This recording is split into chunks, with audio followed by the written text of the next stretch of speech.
السلام علیکم ورحمۃ اللہ وبرکاتہ۔ حضرت ابو سعید خدری رضی اللہ عنہ فرماتے ہیں کہ حضرت اسید بن حضیر رضی اللہ عنہ اپنے باڑے میں ایک رات قرآن مجید پڑھ رہے تھے۔ اچانک ان کی گھوڑی اچھلنے لگی۔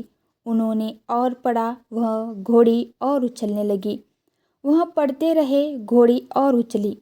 حضرت اسید رضی اللہ عنہ فرماتے ہیں، مجھے خطرہ ہوا کہ گھوڑی کہیں میرے بچے یحییٰ کو جو وہی قریب تھا کچل نہ ڈالے، اس لیے میں گھوڑی کے قریب جا کر کھڑا ہو گیا۔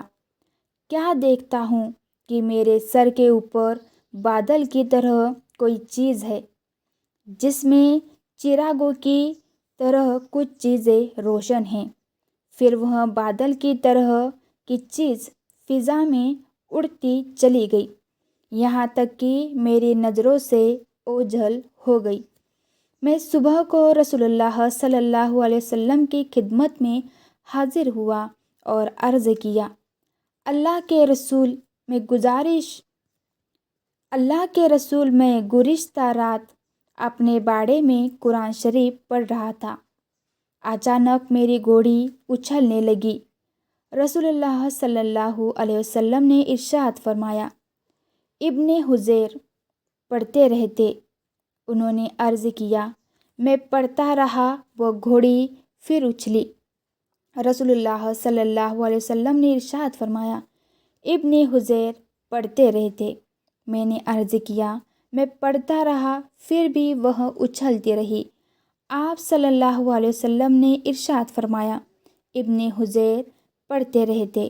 انہوں نے عرض کیا، پھر میں اٹھ کر چلا دیا، کیونکہ میرا لڑکا یہاں گھوڑی کے قریب ہی تھا۔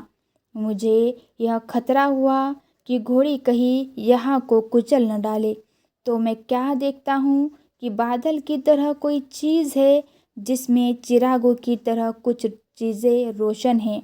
پھر وہ چیز فضا میں اڑتی چلی گئی، یہاں تک کہ میری نظروں سے اوجھل ہو گئی۔